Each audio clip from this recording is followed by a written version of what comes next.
They rap, and then every 10 seconds they stop. Yeah, and they hold the mic out. And I'm like, no, Drake, I'm not rapping your song, Corny Canadian. I need you to keep going. No, Glow, I'm not. No, no. I wish you had on a different top too. But no, I'm sorry. Like I'm just not, And so, but don't get me, but yes, I am truthfully throwing shade at them, but they're gonna be all right because they paid. But the whole point was that I was just disappointed because to me, what I see is really a pathway to destruction in some ways. Like they either gonna be so lazy, they're just gonna enjoy the money. Like we were talking about the basketball players, like it's like they getting the paper, so it's like you kind of you're doing the typical now. You're not doing you're not going the extra mile. So to me, you are a recording artist, but you're not an artist. You know what I'm saying? You're an opportunist. Lucrative life conversation. Once you get confident, Lucrative life conversation. I've heard people. About anything. I got two things. Lucrative life conversation. No matter where you are in your journey. Lucrative life conversation. About anything, any subject. What you mean by that? Yeah, like what you mean by that? Can't bump it though. Teamwork makes the dream work. Always. You know what's interesting though about that saying? As long as that's the saying that's been around, people don't know how to apply it. Just a teamwork. Yeah, because either people may want to do it themselves the whole time, or they think, "Oh, I know everything." All right, good luck. Good luck. Do it. Because it just feels better. Individual praise feels better than being praised as a group. For some reason, it just feels better to say I did instead of we did. Depending on where you're from. Some people will appreciate the we, but a lot of people like the I. It's an ego thing. Because you said we, it's just like I did it, but it's like 5 other people helped me. So, like, what did I really do? But if you say I did it, then you could just be like, what? Like, I did it. Yeah, but the thing is, though, it's never I did it. It's never been in the history of mankind except the creator. People may say, I did it. Nothing else. No one else. Has always been one plus at least another one and then others after the fact. It's not an I thing. No one has ever just did it by themselves. I never understood, like, I just did it on my own. You had help somewhere. Yeah, you have to. Somebody came along and said, hey, you need to do it. Because you don't know. You just don't know how to do it yet. Even if you're using someone else's invention, it's still someone else technically. Exactly. If they hadn't have done it, you wouldn't be like, whoever invented the microphone, Yeah. So yeah. But I think that's part of I think that's in some ways that's the civilization that we're living in now. Because if you look at magazines, if you just look at music, it's literally gone to individual artists versus it being groups, even good cliques, individual artists, and these individual artists aren't really that good because they can't really stand on their own. And I mean, it's not recording, but I went to the last Dreamville. I was disappointed the entire time, except for Usher, maybe. I was just like, dang, all they can do is just rap and walk across the stage. That's all they can do now. They can't dance. They can't make the crowd get into it. The crowd better know the lyrics, you know what I'm saying? But no group, like the group dynamics where, you can Let's come back to that after we intro the show. Yeah. All right, welcome back to the 2.5 LLCs podcast. My name is Dre. I'm one of your most glorious hosts of all time. And if you don't like that I said it, well, do better. With that being said, yeah. And also got my co-host in the BUIODING, Antwon, across from me. Say what's up to the people. What's up to the people? And this is episode such and such of the 2.5 LLCs podcast. The reason I say episode such and such because we don't know when this is going to drop yet. However, the theme of this episode and season, is information. Get it? You'll get it later. All right. With that being said, this is 2.5 LLCs podcast. If you want to find us, all our information will be in the description. Like, comment, subscribe, all that jazz. And yeah. lucrative life conversations. That's what the LLCs means, by the way. But with that being said, we have a returning guest to have another lucrative life conversation with us. And a lot of names is attached to this individual. So I'm going to start off with the formal Dr. Thomas Rashad Easley. Rashad Ease. That's me. And what's the other name you go by? I have been called Pastor Easley. So I've been a pastor. Okay. I've been Mr. Easley. I've been Shad, T. You put all my initials together, Trey. You know, and shoot, even back in the day, people called me Ra, which is cool. I mean, I'm not sure that they knew what that mean. That I do now. I did then. But yeah, you know, you know, Rashad is fine, you know, because you know, we fans of one another's art, you know, and music, and I kind of feel like whenever you are that, you know, at least with me, I say, please, you know, call me by my middle name, you know, because I think that that's like that's the most unapologetic part of me, I feel, but also the most expressive part of me too. Okay. All right, before we get into the nitty gritty, let's go back to the conversation we kind of was having just a second ago about Okay. it's not just an I. It's always been a I plus somebody else. Yes, sir. And you were saying that you went to Dreamville and you didn't enjoy pretty much anybody except Usher. Mm-hmm. Why is that? Now, first, it could be generation. Let me own that. Okay. Okay, let me own that. You know, even though I am a fan of Dreamville, you know, like I loved when they were all out on stage with Cole. Like that was probably my highlight besides seeing the Usher performance was seeing all them, you know, Boss up there on stage and Earth Gang, like just watching them like, yes, like, but I think that's because I come from the era where there were cliques or crews, you know, and my biggest disappointment, being that I also lived right around the corner from where everything was happening, so I could hear, but I was, you know, there, was that it just seemed like, you know what? I'm gonna blame Jay-Z on this one.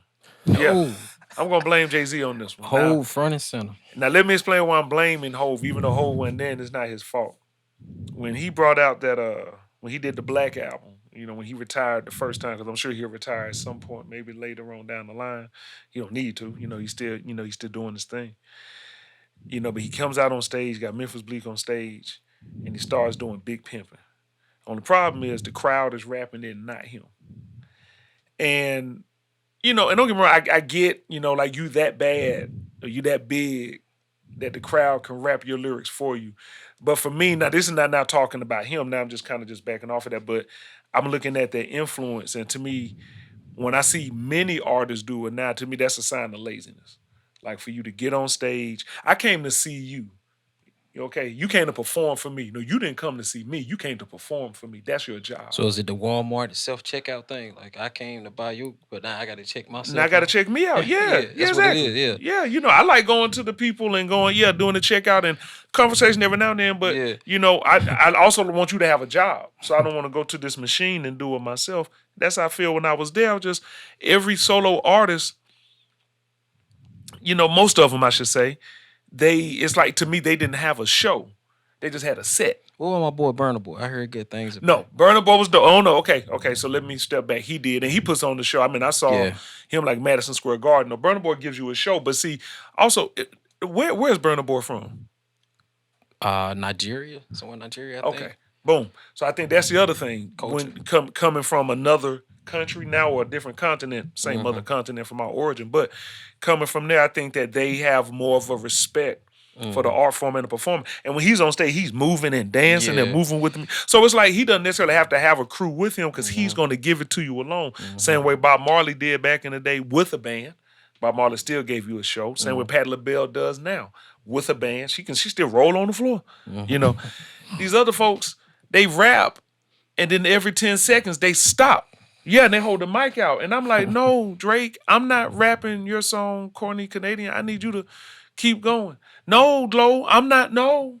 I wish you had on a different top too, but no, I'm sorry. Like I'm just not, you know. And so, but don't get me, but you know, yes, I am truthfully throwing shade at them, but they're gonna be all right because they paid. But the whole point was that I was just disappointed because to me, what I see is really a pathway to destruction in some ways. Like they either gonna be so lazy, they're just gonna enjoy the money. Like we are talking about the basketball players, like it's like they get in the paper, so it's like you kind of doing the typical now. You're not doing you're not going the extra mile. So to me, you are a recording artist, but you're not an artist. You know what I'm saying? You're an opportunist that's making, like that's doing your thing. The reason why I say I blame Hove, it's not his fault, so it's not, Mr. Carter's fault at all. But I think that the image of him, when everyone has that wasteful conversation, who's your top five? I'm like, oh, that's such a wasted conversation. But he always comes up. And I'm talking about his impact, the impression of him. I think that is what a lot of people want. They want to be that. They want to have that and and the things that he's been through to get to where he is and all of that stuff. I'm like, I don't want to go through that, But when I look at quality of performances, it was just low quality this year to me because they weren't performing. They were just on stage speaking and then holding the mic out to the crowd. I mean, I counted. When Drake was on there, when he first got on, I counted. It was every 10 to 15 seconds, he'd rap, point the mic out, like seriously. And he's the biggest one there, technically, right? The biggest star. And I'm like, man, the least you can do is finish a song. And don't even get me started on the I Will Love You corny crap he did at the end for J. Cole. I ain't gonna get on that. I'm like, what is this? You gonna kiss him? I ain't got nothing, I ain't against same gender, nothing like that. Do your thing. But I'm like, man, I know you're not playing this Whitney Houston song for Jake. I know you not. So that was me. So I was disappointed, with the festival this year. And that's just my take. But like I said, it could be my generation. I'm almost in my mid-40s. So I grew up where people, even when Tupac ran across the stage, the brother broke a sweat because he knew how to hold the crowd. Man, these folks they not even breaking a sweat. They're not working. Even Cole was just on stage trying to hold his pants up. And I'm like, come on, Fabian. Come on, man. Come on, man. Those locks ain't that heavy. Let's go. Let's go. Come on. But yeah, I'm sure if I was famous, right, people be like, he's hating. But no, I'm older than all of them, watching them, knowing that I can outperform them. Like I'm in my 40s watching these early 30-year-olds, late 20-year-olds. I'm like, none of y'all in shape, none of y'all can move. You can't even do a handstand if I threaten you to do it. So the disappointment is seeing these artists who are not taking care of themselves, which to me means also you're not taking care of the art form either. You're just benefiting off of it. So that's my ultimate disappointment. That's my soapbox. I'm jumping off of the soap. Well, that's interesting. Not in the way of the point of view, but the topic of discussion, because I've been just checking it on social media and every now and then in real life, just the conversation of the artist being diluted. It's not as good as it used to be. Oh, you're hating because it's just a different generation. I mean, that could be said, but I think anybody with eyes and ears can just hear, no matter how old you are, can say, well, they say it's not as good as it used to be. Well, they say hip hop concerts are the worst ones to go to. Out of all the different types of music, hip hop is the worst concerts to go to. For the reason that he named, it's not really A show. First of all, they already talk about the music as it being just, Fruity Loops. It's not even really like real instruments anymore. That's one reason why. And then it's just like the performance. It's more of a fashion statement. You get up there and show your jewelry or whatever. You yell in the mic and you cuss. It's not really like a passion for it no more. On top of, like the music not even being that good. So that was just something that, I heard, comparing different concerts, different types of music, that hip hop music is like the worst concerts to go to. If you go to country, any other type, it's a total different type of experience. The way they perform and they engage with the crowd, as opposed to like, hip hop artists are just there to like collect their check and get out of there. Like I showed up, I did my 5 songs, and it's like I'm ready to go. But it's like the other genres of music, the artists, they more engaging and they making love to the crowd in a sense. It's like they there for a long. Yeah, Good yeah. time, you know. And I love their music. And I won't lie. Like and thank you for what you're saying because because I mean I know the names because I listen to the music. You know what I'm saying? So I mean it's like I'm listening, watching Drake. I'm ready to rap back, but I'm like, wait a minute, you gonna do this every song? You gonna do this every that was my issue. If you would have see now this is why I gotta give Jay credit, right? He did it with the one song on that show. Every other one, he giving it to you. You know what I'm saying? But that's what got me. It was like every song. I'm like, wait a minute, what is this? And I just yeah, it's hard for me to look. I just came from hanging out with Good Mob on Friday in Charlotte, seeing them perform, and Juvenile, and Plies, and Peter Pablo, and I'm like on the side of the stage watching Good Mob. Gip move around more than Drake did. Gip still jumping. Gip took his shirt off. I'm like, well, but just whatever. But I'm like, then he can. Drake can't. That tell you something. This dude 50s. Somehow he's still taking care of himself, and it's like these folks now. It's like they're not. So it's to me, like I said, it's the collection of things. It's not just the performances. It's the way that they're taking care of themselves or not taking care of themselves. It's the way that they're honoring the art or not honoring the art. It's the way that they're not honoring the crowd who's out here, to see you. And I like what you said. It's like they're making love with the crowd because that's what it was back in the day. You had to get in. It's like you pulled them into you. By the time you left, we don't want you to leave. And the thing that I feel now is that I don't really think that folks who go to those shows truly understand what real performing is about. Like it's like they don't, because if you're going to that show, I don't see you going to see Patti LaBelle. You see what I'm saying? Who's in her 70s, almost 80, who can still give you a 90-minute show. Almost 80. No auto-tune. No autotune can still give just her voice can still give you a 90-minute show. So that to me that sells something about our elder stateswomen, elder statesmen who are still out here putting it down. Shoot, I'm going to see Parliament Funkadelic in August, and I saw them 3 years ago before the pandemic, and they gave a show then. George Clinton is knocking on 80, still smoke weed, still performing, and it's like. Look at it's like look at that, and look, I'm also an instrumentalist. I play the trombone, so I play music with the samples that my producers put together or the beats that they put together because I believe in having that element in it too, And I mean, I'm an Earth, Wind, and Fire fanatic. I love the elements. You know what I'm saying? I love Kool in the Game. I love Jackson 5. I still love that. I still love Anita Baker, rest in peace, Luther Vandross. But I also still love Wu-Tang Clan, Dungeon Family. These folks who still, when Wu-Tang perform, Wu-Tang give you a show. Nas, I went to see Nas do King Disease 1, 2, and 3 and Magic up at Madison Square Garden a couple months back. What I liked is that Nas didn't let us rap for him.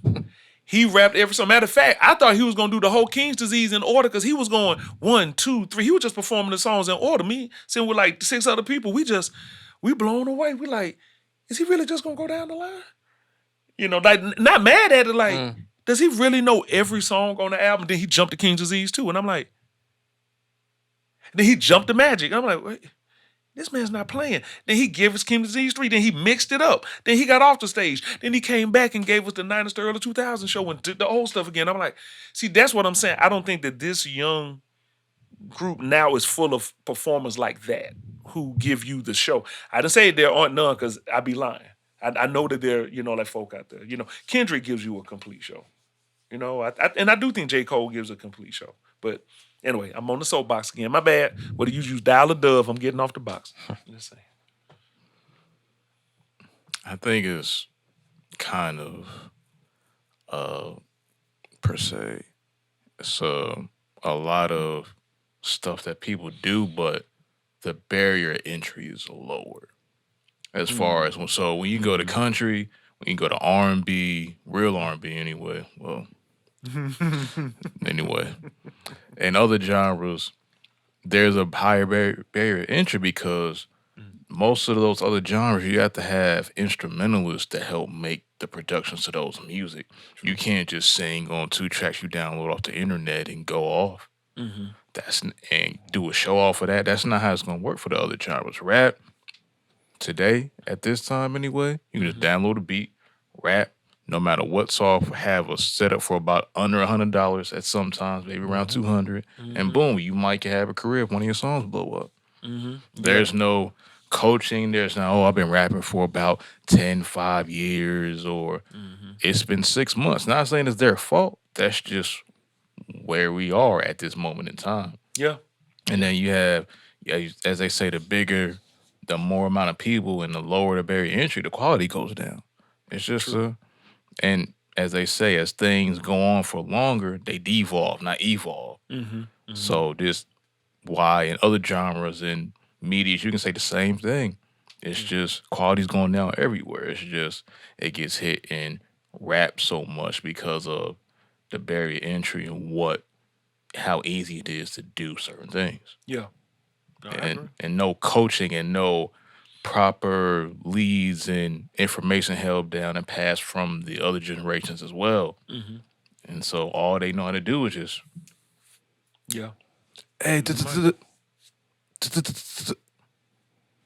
Or could it just possibly, probably could maybe be they don't know the lyrics because they didn't write the lyrics? Yeah, that's always been the case though. It's more now probably too, but yeah. Like I said, barrier entry. I don't know. I'm just thinking. But it's never. But always remember this: it's never been about talent. Oh, it's True. No. That's true. That's true. Just for the audience, it's never been about talent. Can you be a star? Can you profit and make money off what you do? Right. And not everybody who does a career or medium loves it. People make money, they cash their checks, they get their payments. But just because they do it and they doing it at a high level does not mean they love to do it. That's true. It does not mean they're going to take it seriously as anybody else that may do it at a high level or whatever. Just remember, just because somebody's doing it at a high level does not mean they really love to do it. Yeah. And I'm speaking as a fan, y'all. I'm as a fan who wants to, like, I love spending money on comedy shows and concerts. I mean, if I'm going to waste money, if it's a waste, I'm going to do it on that. So I'm speaking as a fan who wants to go and see these things. I want to see people win. I want to see folks make it out of if it's a bad situation that they got in. So, I don't want to stop your paper or nothing. And I'm not saying that. I'm just talking, and I'm coming as a fan. So I want to be entertained. I want to actually be there and walk out like, put it like this. I want to walk out and go, I wish I could do that. You see, it's like that's how I feel. Now I'm just going and I'm like, I did that 10 years ago. Like, or, oh my goodness, I think I did that while I was sleeping. It was a bad dream. Man, glad I woke up. Instead of being like, okay, this, I like that. Oh, ooh, okay. Even the lyrical ability is not as tight as it was, a while back. But it's like you said it. Ain't no need to repeat genius. The longer things exist, the more that they devolve. But I do think that there are those of us out here who still love the music, who do it for the reason, like I love hip hop because it saved my life. It woke me up out of darkness, if you will. So I bring that type of love to it, and that type of respect to it. The people who I watched. I mean, I was just watching something last night, and if you want, we could keep going to, however you want. I was watching a documentary on James Yancey, aka Jay Dilla, aka JD, aka a fifth of the Uma. And his production is still something that people, it's like they're studying his production now, like because of the way he did music. And a lot of his recipe came from Q-Tip for Tribe Called Quest, but then he took it to another level. And I was like, man, I didn't realize last night till I was watching DJ Jazzy Jeff recreate some of his beats. And then he was like, if you listen to this song, he was talking about like Running by the Far Side or Stakes is High by De La Soul. And of course he produced for a lot of other people. But he's like, if you notice, like, do you notice that the beat's not perfect? I'm listening. I'm like, unquantized. I go back and I play it. And I'm like, did it in real time. Oh yeah, that drum did seem like it jumped in that second verse on Possum Stakes. He playing the whole thing. Now, yeah, some could argue a board and all of that, but no, but he's sitting there playing the pieces. To me, that is organic. Like you pulled it in, but I'm gonna put my twist to it and add this stuff. So I'm not sitting here programming the drum and walking away. No, he's sitting there playing the whole thing, playing all the pieces. To me, that is he's using that as his instrument. That is, see, to me, that's your instrument now. I got it. I respect that. But just to use a program and then that's it, don't get me wrong, because DJ Premier's done it. He's one of my favorite producers. RZA did it. A lot of my favorites use programs. But when I look at the way that they did it, they still brought another element in. Organized Noise brought instrumentalists in. The Roots are nothing but instrumentalists. They knew how to keep it hot, keep it saucy. And you know what? Maybe I'm giving them too much credit. I said they knew how. Perhaps they didn't know how. They were doing what they were doing with what they had. And I just think now that people just have so much. Cost of entry, barrier entry Yeah. is lowered. Yeah. Back then, trying to get some of those machines and instrumentals, it's the thousands. That's right. Yeah. Now, some of them are around that same range still, but it's not that hard to get to. You can buy a program for about $200-$300. Facts. Sometimes $100. Yep. And you can start making music. Sometimes for free. You can download the app. FL Studio is free. Depending on the package you get. Exactly. Or you could illegally get it. That too. Hey, as they say, got to start somewhere. So, right. So all we saying, y'all, is just step your performance game up. I didn't say step your song making game up. That'd be nice too, but just step your performance game up. Like pay the crowd the actual respect that I feel that they deserve. They spend their money. I mean, somebody's spending $500 for a VIP. I want a $500 performance, not a $50 one. I'm wondering where's the other $49. Yeah. Which is why I still go to old school shows, because I know at least I'm gonna get a show. Yeah. I'm gonna get a performance. And that goes to development. Mm-hmm. And speaking of that, as far as you developing your artistry and your business structure, what was the starting point of that for you? Well, I have a couple of businesses. So, I mean, we could go music or I can go into the consulting, since we're having LLCs. But, So let's attack both. Let's start, since we're already on music, let's start music, and then we can go into consulting side. okay. I started the music business, which is the Easley Branch. We have a website, the easleybranch.com. It's 5 artists on the that's on the label. 2 producers, 3 MCs. Or artists, I should say, because we don't just rap. We sing. I sing. I mean, shoot, I was in the choir. Like I said, I play instruments and stuff too.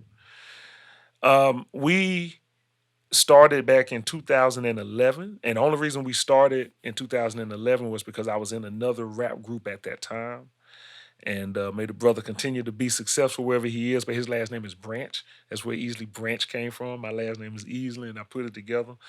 It just kept working. He wasn't mad that I used his name, and still using it, and it's official now. So, we move on from there. But we started the business so that we could be considered or to be official. So we wouldn't just be artists just showing up to do a show and someone kind of takes advantage of us. We learned a long time ago it's best to have your business in order, or at least give the impression that you do. Mm-hmm. So we noticed that when we walked in the door with not even like a real manager, I could have someone act like they're my manager, but the manager from the LLC that sometimes send a different message to people, like, we have to get paid before we perform. So, we're not even on that big level, but, we just understood that at that time, like I said, we're talking 12 years ago now, that we wanted to make money off of our art.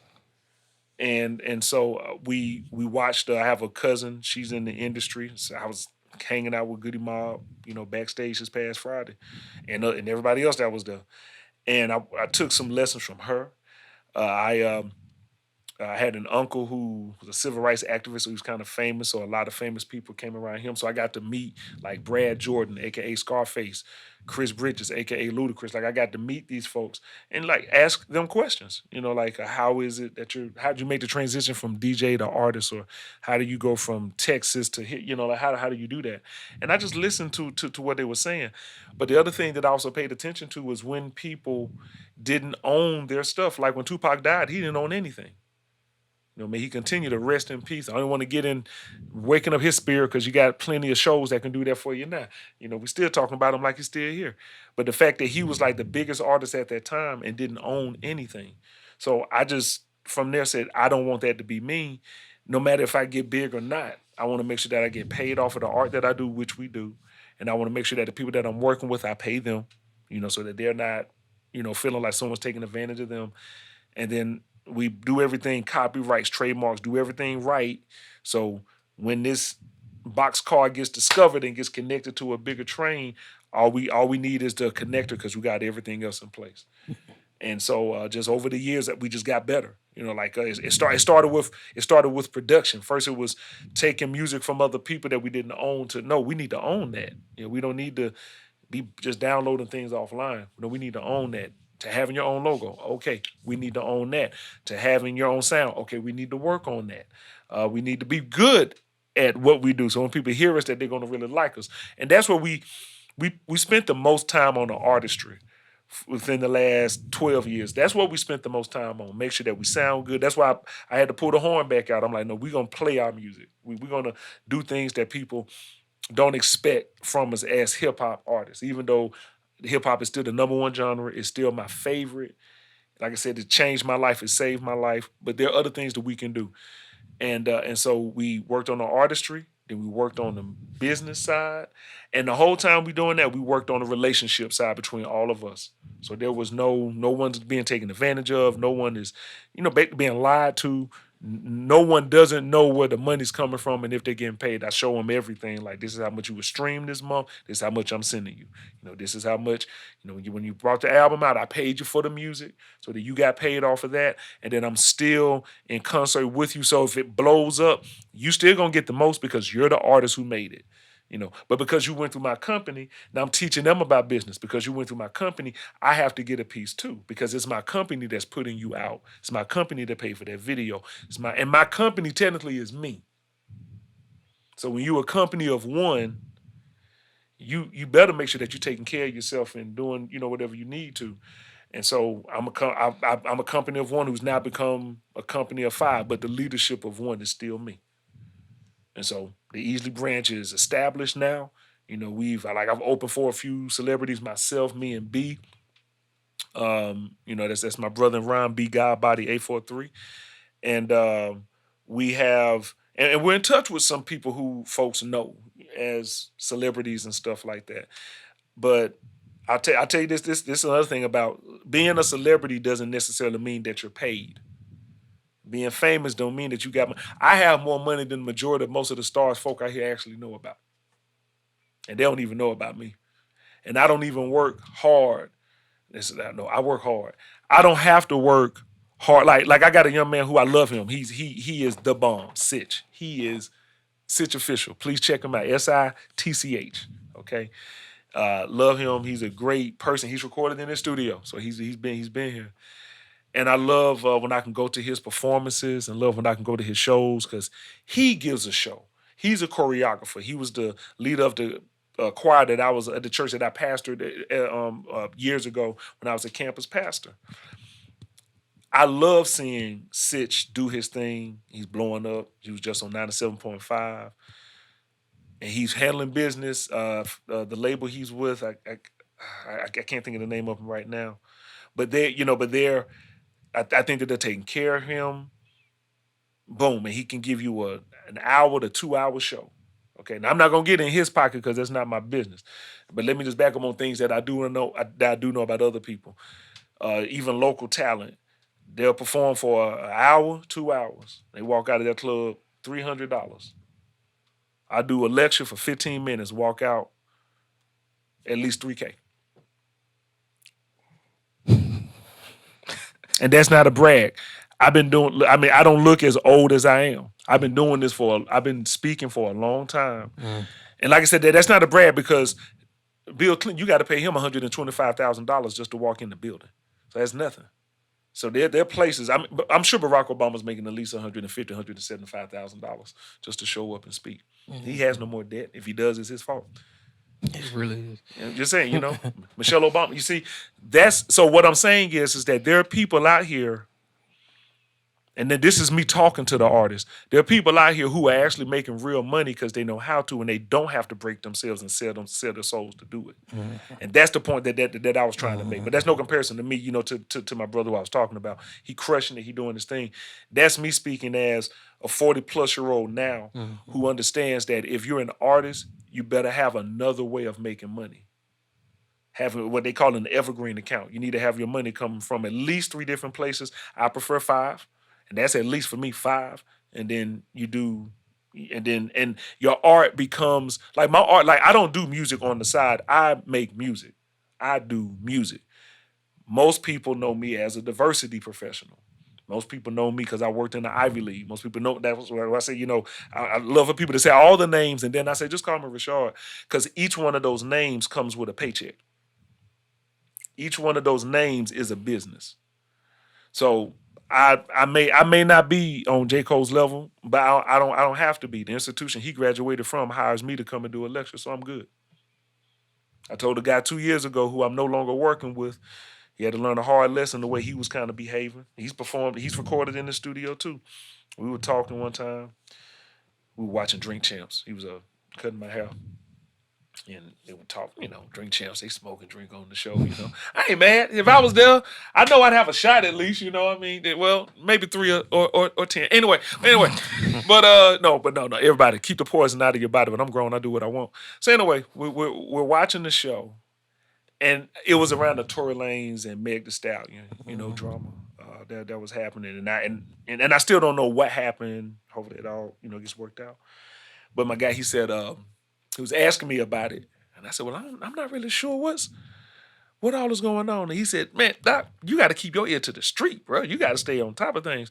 And I was like, no, I don't. He said, yeah, you do. I said, no, I don't, when I know who owns the street. I said, make sure that you pay attention to stuff that actually matters. How about that? People real money don't care nothing about that. Trust me. I've been around billionaires and billionaires. They ain't thinking about them because they can buy 20 of them. And they know, and they control the course, so they ain't never gonna be in there. So I was like, no, don't keep your ear to the streets. Just don't forget about them. But you better make sure that you know who own them. And that's exactly what I told them. So yeah, so that's the business part on the music. Did I answer that question? You more than answered that. Okay. But I have some follow-ups. Yes, sir. As far as, before I go to the follow-ups, about 3,000 for a lecture? Yeah.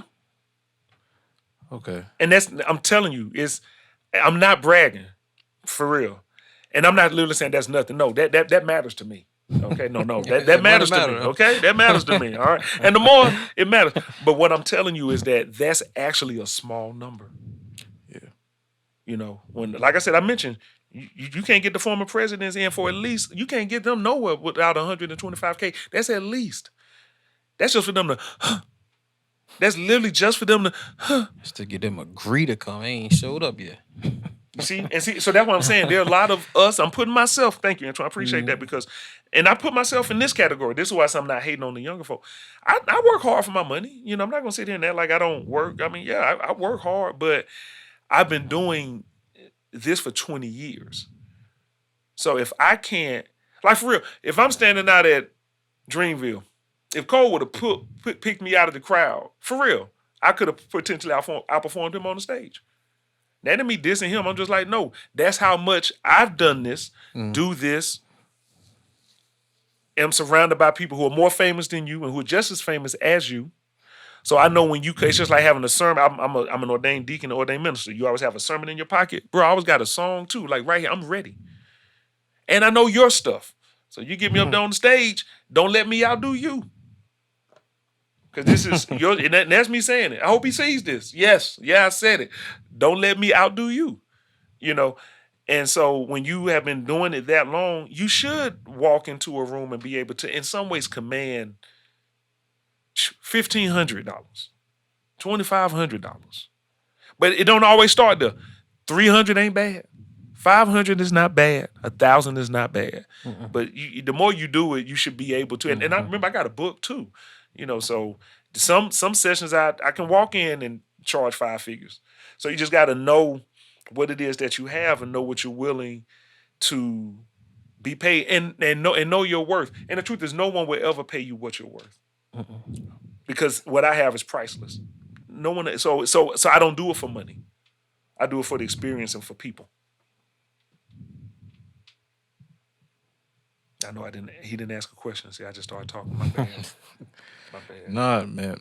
Trust me, that's perfect. Because what you're saying is something a lot of people need to hear, even though they may have heard it. It's always good for people to hear it again, and that's why I appreciate that we've evolved this platform so we can have guests like you on to tell your story from what you've done and what you're going to do in the future, Yes, sir. and building from starting in the middle and then wherever you're going next. That's always cool just for us to get a glimpse of, because people like you and others are busy people, but not too busy. Because when you become too busy, that's where stuff becomes unorganized and you don't have time for anything. And that's not good. And you can always, and I like what you said, yeah, I don't have to work hard, but you do. But I understand exactly what you were saying right there, because just because you work hard don't mean you're making and you're comfortable and you're making enough money and you're comfortable. Right. You can work hard and you can just work for your next paycheck and you still broke. That's it. It's real, man. It's and I've been there. And I'm not gonna say I can never go back there. Just why I'm humble. But my aim is to not go back. Is to keep evolving, not devolve. So yeah. And I just, because I'm lately been trying to get on my financial literacy myself on my own journey. So Yes, sir. I want to ask, as far as you say you have about 5 streams of income, how did you get and develop those streams, and what are they, if you can say them? Sure. Oh yeah. Well, I can say them. I can't say the name of them. Everything's legal, but I can say what it is. So I have my book. That's one. I have the music, but see with the label, that's now a production company really. So we have the music that we make, that we get paid off of, which I'm happy to say that I can actually give my artists money like monthly, and I've been doing that now for 2 years. Here y'all go, here you go. So you got the music, the book, then you have the production side of things, okay? And so working with producers who make their own music, we can send music out, okay, and help them make more money there. But that's really for them. My payment on that is my name. The payment for them is the money. Then I am a consultant too. So and that's my big money maker, okay, being a diversity consultant. But being a diversity in organizational development, I don't want to pigeonhole myself into just diversity because I do way more than that. But I'm an organizational development professional who has a forestry background. So me being a black man, or a brown man, black's inexperienced, I know, but hey, it's a beautiful color. But being a brown or a black man in forestry, I set myself up for success because there's not a lot of us. So when people want to talk about diversity in natural resources or environmental forestry, my name comes up. Notice that I just said 4 things and I left out the 5th one, and that's the speaking. So then I do lectures. Now, in the midst of all of those, technically there's another stream with each one because there's something different that I do. You see, with the speaking, I teach. So I get, so I work with universities to teach classes. They do that. As a consultant, I have courses now that people can get. They can go to the website and they can get courses, from that. So you can either bring me out to work with you, which I prefer because I love being in person, obviously, being here with 2 kings right now. I like to be with folks. Yes, sir. But then if you say we just want to do it online, you just want to do it online? Okay, I can do that. That's fine. It's not my preference, but I got you. I have that in order too. With the music, we make save your life music is what we call it. That's literally what we call it because there's a message in all of the music. But you don't have any crew now besides us who can make music that's centered on the environment, that's centered on the outdoors, and not in a corny way.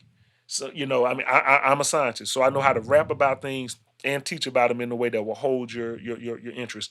Everyone who's on my label were all college graduates. Not that you have to be a college graduate to be successful. I'm not saying that, but we all are. So we bring another type of intelligence to the music. It's not just music for us.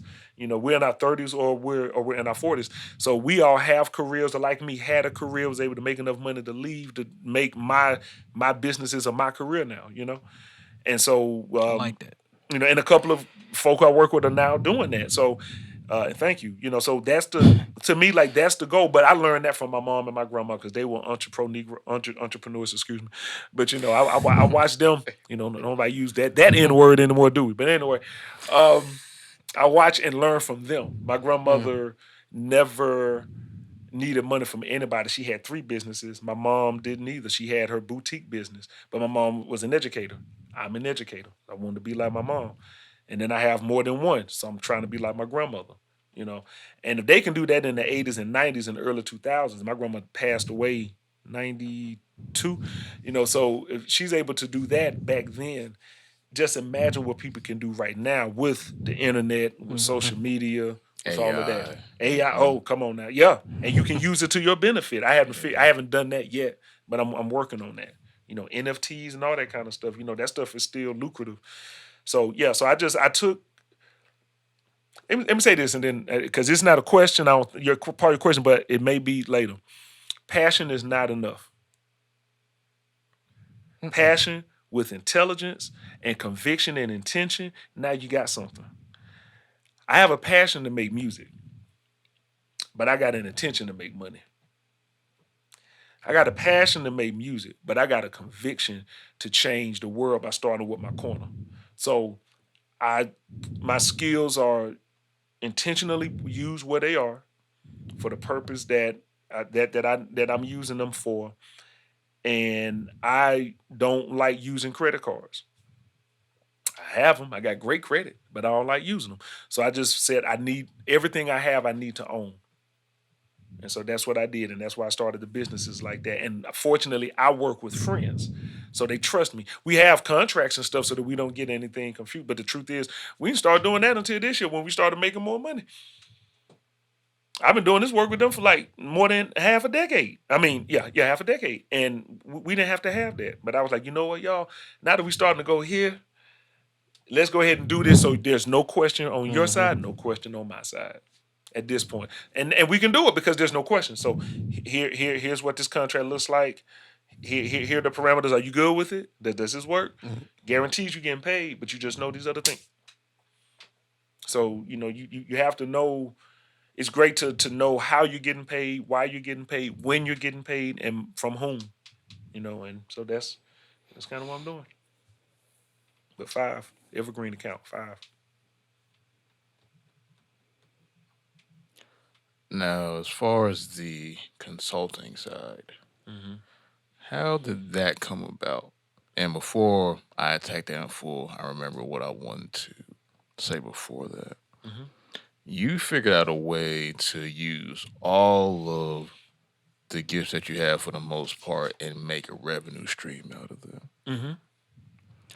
I say that to say to the audience, you all have the same thing that you can do as well. And whatever you do, whether it's music, whether it's fixing computers, building video games, whatever that may be, we all were born with something or some type of skill or intellect or niche that we could all make a profit. Could that also be working a 9 to 5 and having side hustles? All that's included too, right? I don't like to call them. I understand the side hustle. I don't like the way that side hustle's been marketed. I want to say develop a business instead of just have a side hustle.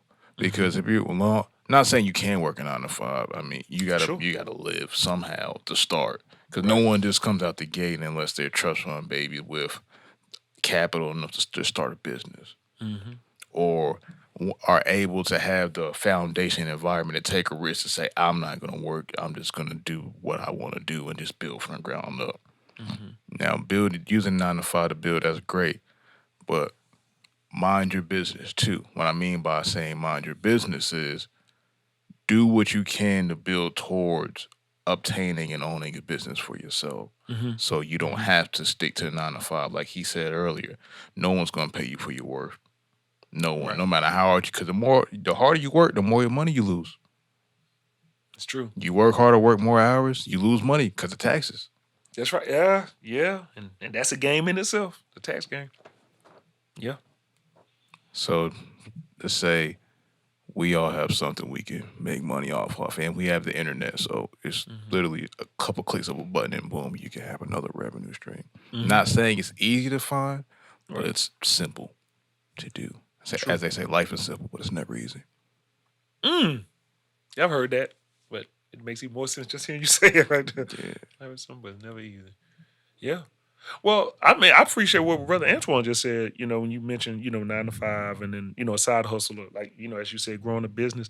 Because that's what I did. I did that for years. I'm not ashamed to tell you, I'm 44. I've been working since I was 14.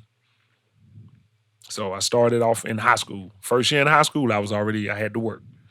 And college, I had scholarships for college, but I worked through college, all 3 degrees. Worked through college. But I also had a job, because you have some people who are professional students. They go to school. And I respect your grind and hustle in school. I question your profession and your knowledge of what you know. Because if you just been in school studying, then you're a good researcher. But what other skill do you have? And if you have a major that's more about expression than it is about actually creating something, then I challenge you, make sure that you go get a skill. Like there's nothing wrong with studying like I love, like, first, English is outstanding because you need to know how to use this confusing, It's a lost art. young, whack language that we have now here called English, because it is young and it is whack. Okay, if you go to other countries, they don't have probably or maybe in the language. But anyway, that's a whole different podcast. It's given. See, I'm telling you, man, But like a major like that, but see, to me, like somebody would, like a scientist like myself, closed mind would look at that major and say, you can't do anything with that. I'm like, you can if you work with people who don't know how to write. Or read. Or you can write for them. You can read to them. You can help make a writing generator for AI. So teachers can't lose their jobs; they just have new ones. That's and that's where using technology to your benefit is very important, But that's also what taking the full opportunity. I don't think there's anything wrong with working a 9 to 5, or in my case, it was an 8 to 8. Okay, like when I worked, and I tell you, I worked at North Carolina State University, not that far from here. So go Wolfpack, because that's where I got my doctorate. And I worked in the College of Natural Resources there, had a great experience, was there for almost 14 years.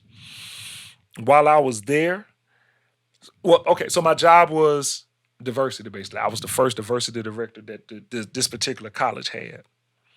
And, when they talking about diversity, they trying to bring more people that look like us, women that look like us, and some people a little bit more light-skinned than us, and, and some who, have different orientations, maybe, like then. I have no idea, but, I'm just saying. So they want to bring all of that in. All right. So in order for that to happen for me, an ignorant person who didn't know a lot about various communities, I had to go learn. So I had to go learn about LGBTQIA plus is another, of using, of representing that population. There's another letter in there now? Yeah. Oh no, it's a lot, man. It's a lot. I mean, you have, of course, lesbian, bisexual, gay, transgender, queer, but then you have intersex, intrasex. You have asexual. So it's a lot of different identities in there, and it is a spectrum. And I'll be honest, for me, it's important to know, because they're in our family, folks in our family, it's our friends, it's all around us.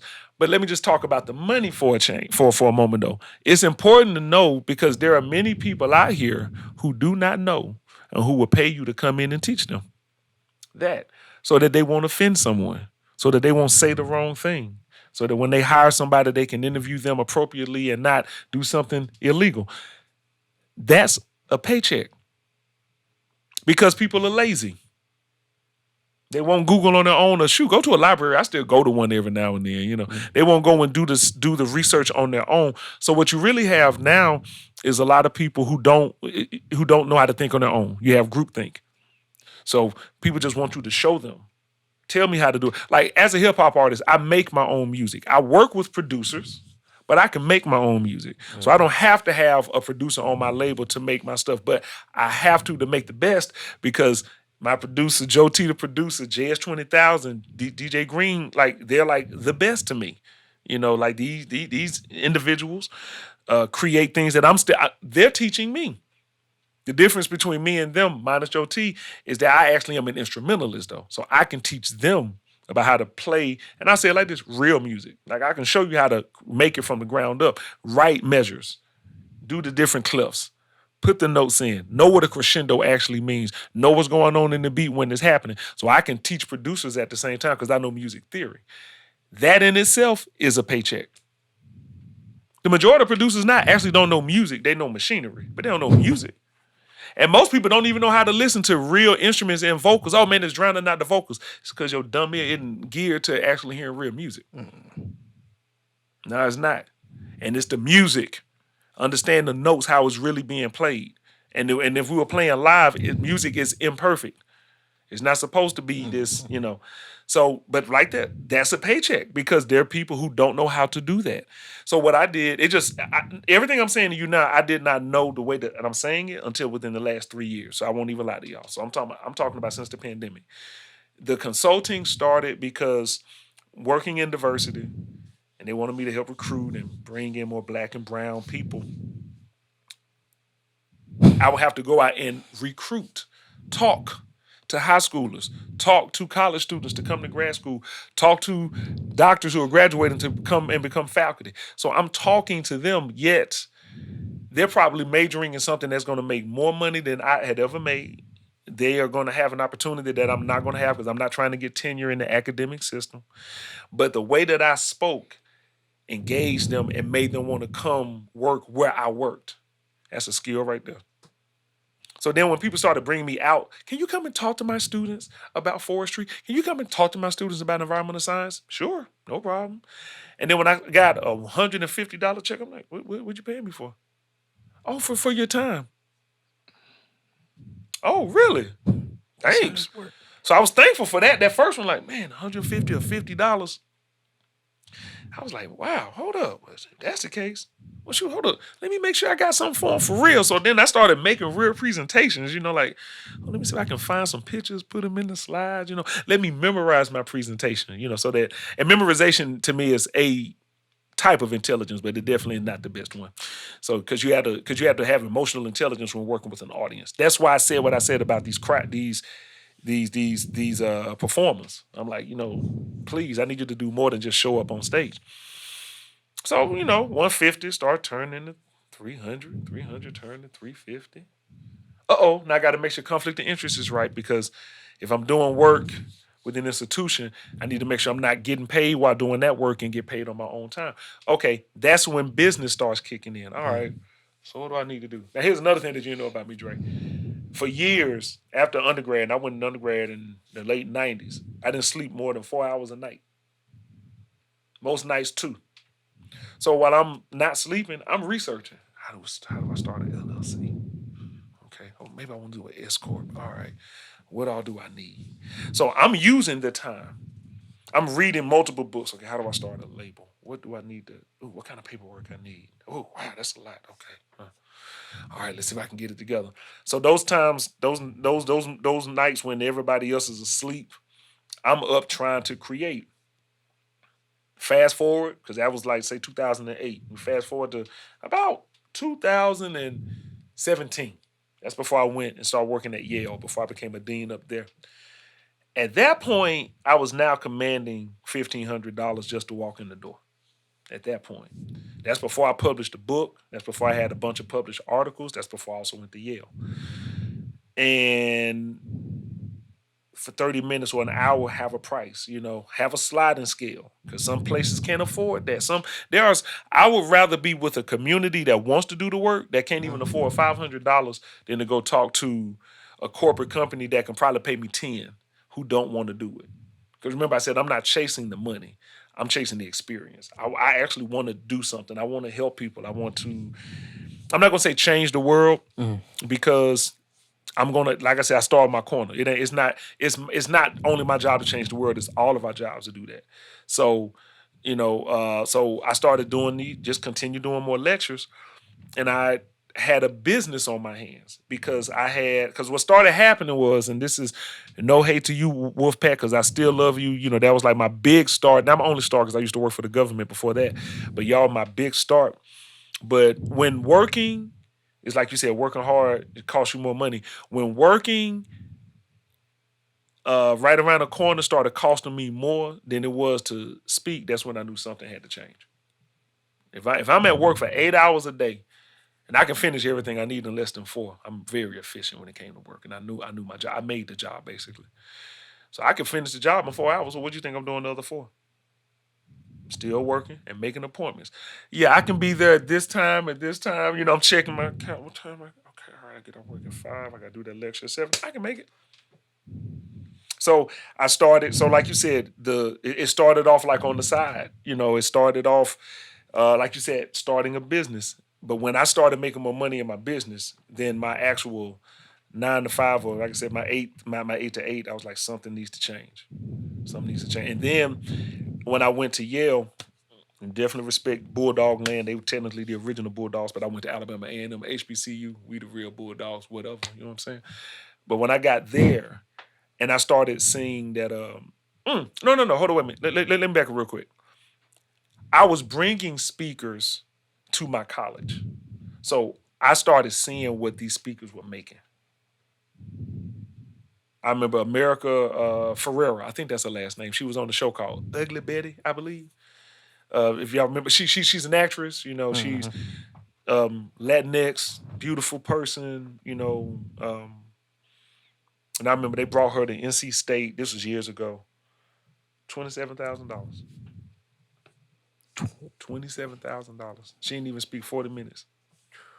26. See, you see what I mean when I say 3-1 nothing? She 5 figures. She didn't even speak. She didn't even speak 30 minutes. 27,000. Now that's celebrity. That's stardom, and it's great for her, right? And there's no diss to her. It's just the truth. I speak better than she does when it comes to public speaking.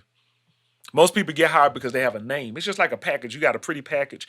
And I'm like, that pretty package doesn't actually mean you're getting what you need. It just looks good. That's why packaging is important. Because that's how most dummies get taken. Put it in a pretty package.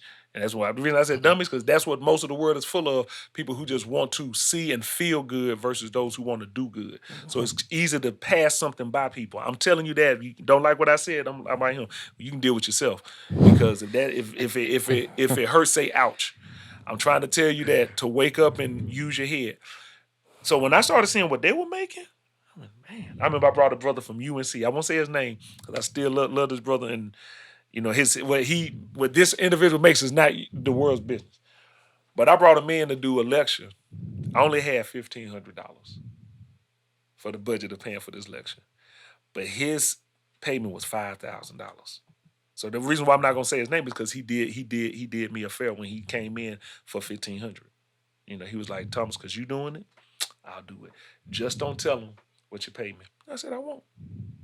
And I said, matter of fact, you know what else I'm gonna do? I'm gonna make sure somebody else bring you in. And they did, and they're gonna pay your fee, $5,000, because I'm not gonna tell them what you let me pay you, And sometimes you gotta do that.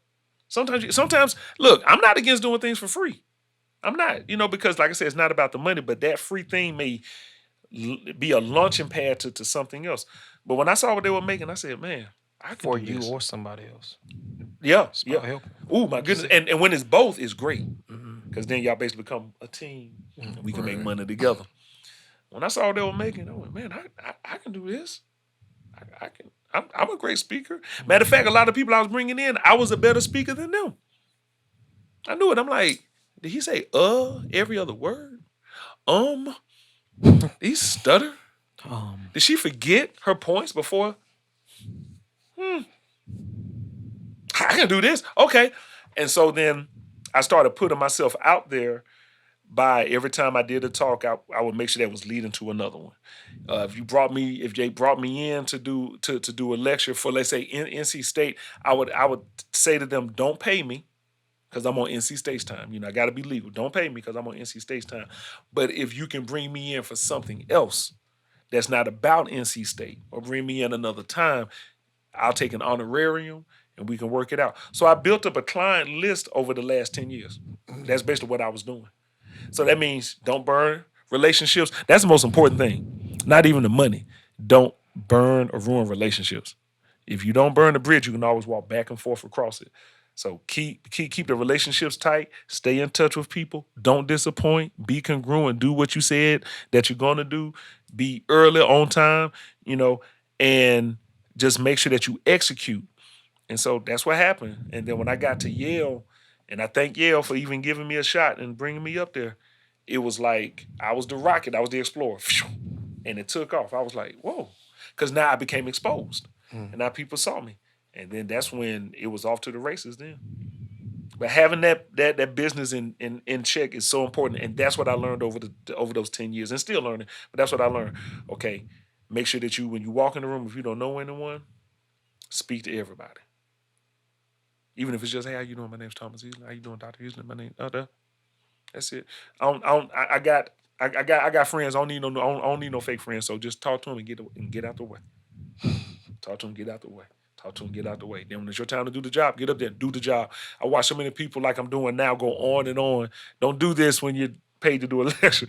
But I would watch them and go, man, just get to the daggone points we can go. So I got proficient in that. And then next thing you know, you just have to know what people want to spend their money on. And I give them what they want and more.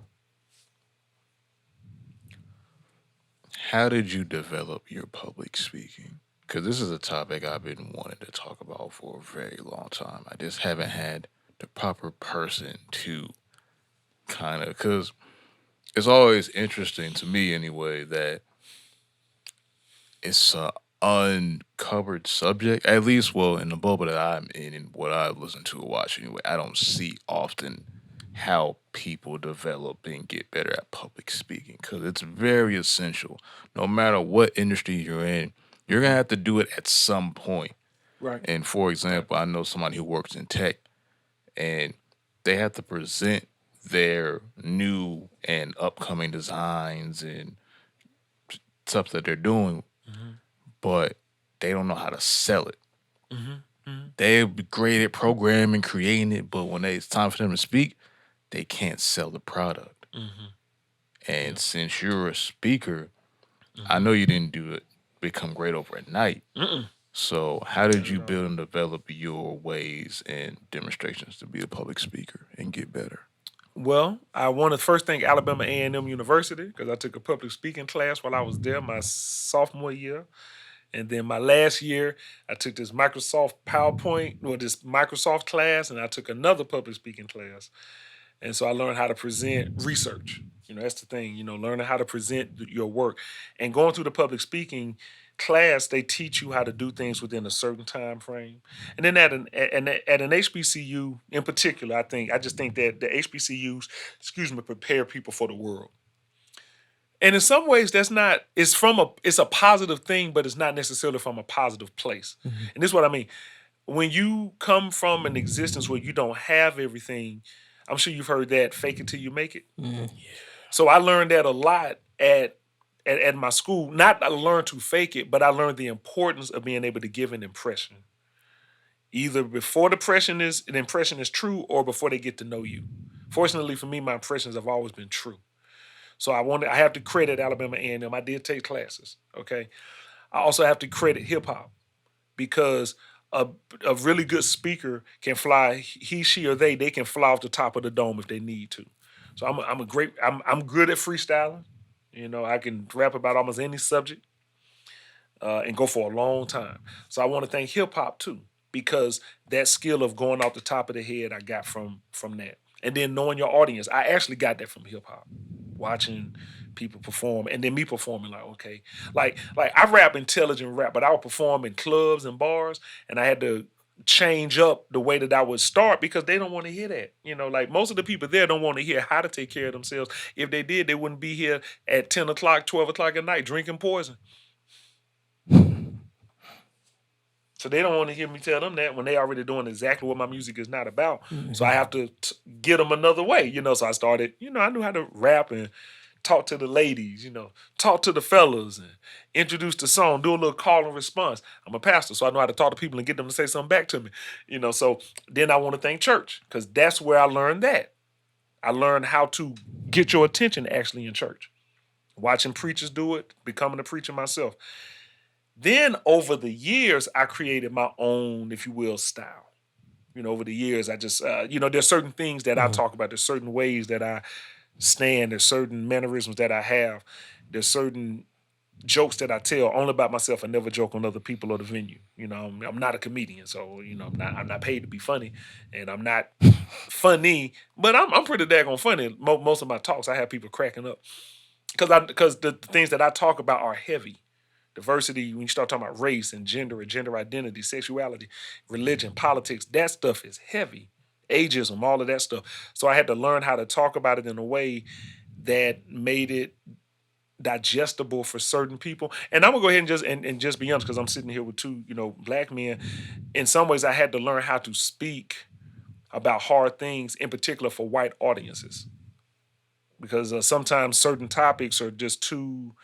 It can be overwhelming for some people. The term diversity comes with some people just kind of fade. It's like, I like to call it, I learned it from another good friend of mine who I learned a lot from, Mickey Fern. He's a great, great brother here in town. It's called the IQ drop. Certain words come up, and it's like the brain just drops and people don't know what to do. So I had to learn how to keep people engaged. So that's what I'm doing a lot of times in my lectures is I'm keeping people engaged, and I'm trying to say things in a way that doesn't run them away, because everything I'm talking about involves them too.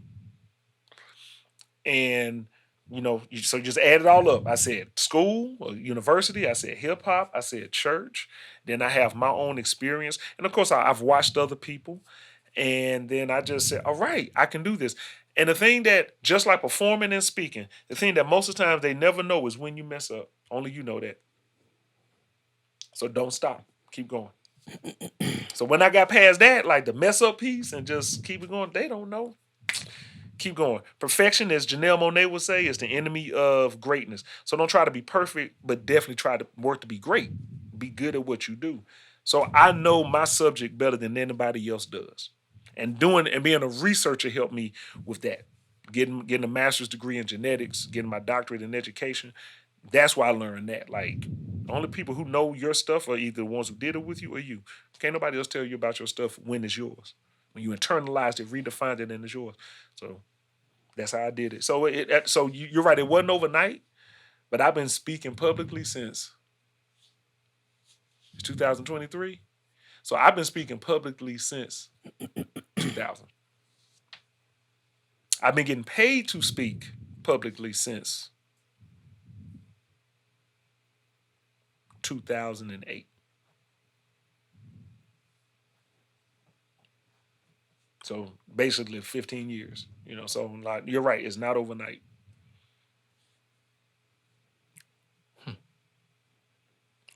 Hope I answered the question. Yeah. Okay.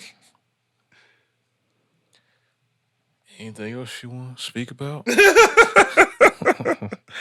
Oh, I mean, I got a lot of stuff that I can speak about. Remember when we had our conversation, I was talking about health, and, you and I dig on that. But I want to bore your listeners, if that, wasn't like a prepared topic. I just think that be confident in yourself. Take yourself seriously. Don't take yourself so seriously that nobody can joke on you or joke about you and that you can't have fun. Every time I'm speaking, I'm having fun. Even with the hard stuff, I'm having fun. I don't care what color the audience is that I'm standing in front of. I'm going to have fun because I'm not here to tear you down. I'm here to build you up. So whether you're black, white, brown, whether you're gay, heterosexual, I'm here to build you up. Whether you're Christian or atheist, it doesn't matter. For me, what I have is for everybody, because everybody has taught me. It wasn't just Christians who taught me how to do things. Muslims taught me too. Buddhists taught me too. It wasn't just straight men, it was gay men. I watched them and saw, how in like say in the majority same gender loving, the audience sometimes, you can be a little bit flamboyant. You can do a little something. All right. I'm not gay or anything, but I'm comfortable in my skin. So I mean, I've performed for an all gay crowd before. I've spoken to an all gay crowd and easy. Why? Human beings. It's a human experience. And everyone wants to be respected, heard, and valued. So as long as I know I do that, I'm going to get something back. And I'm more curious about the people that I'm speaking to than what I'm talking about. So I want to know you. What's going on with you? What can I talk about to you? Is there anything that I can teach you that you're interested in? Meaning, I don't assume that I can teach you. Is there anything that I can talk to you about that you're interested in? Matter of fact, let me ask you a question, And you remember I said when I walk in the room, talk to everybody? That's one of the ways you win the audience over. When you go and talk to everybody, they're waiting for you to get on that stage. They're like, oh yeah, that's the guy I just met. That's that doctor, that's that man, that's that brother that came and shook my hand. Full attention. And all it takes is 10 seconds for you to lose people's attention if you don't know what you're doing. That's all it takes. Just like they say it take a woman 15 seconds for her to know what she's going to do with you. Man, 15 minutes to know what he's willing to do with you. 10 seconds. That's all it takes. And if you start stuttering, you don't know your thing, you're not put together, you've already lost the audience. But it don't mean that you can't get them back. You just now got to work to get them back. So I don't think that I'm a master speaker. I know that I am. And so I do what I do. And I still learn from watching other people. I still learn because I've mastered me. Self-mastery is the most important thing. That's why I said I can talk about health, because when I walk into a place, I'm not walking in there shaking and nervous and, I go in there ready. Like, shoot, I jumped rope before I came here. I'm going to make sure that my brain is popping on all cylinders. I had a salad. I said, if I'm going to be speaking on this podcast, they're going to hear the best thing ever because they listen to a healthy Rashad. Yes. Yes. The plant-based Rashad. That's what they listen to. The muscular Rashad. Yeah. But I want to bring in good energy too, and knowing, like this is my first time meeting, Brother Antwon. So I want to make sure that he feels like I'm interested in him, professionally, culturally, you know what I'm saying? And personally, of course, I know you, so I want you to always feel like he's respecting my platform. So there you go. Let me stop before I keep on talking. Anything you want to ask? No, man. Information. I'm being informed. I'm just enjoying myself sitting over here listening. All right, since I've already asked you our general last, now 3 questions that we like to ask at the end of the show. The what is your brand's a word or phrase that makes you great, 2.5 things. I'll introduce something else. Words to the people. What are your words to the people? Any words, any phrase, what are your words to the people? If they could get one word or phrase or idea that you want to broach to the audience. Words to the people. It's like words of advice or like a singular word that Anything. applies. Any words to the people. Any words to the people? Thanks for that question. I was wondering too.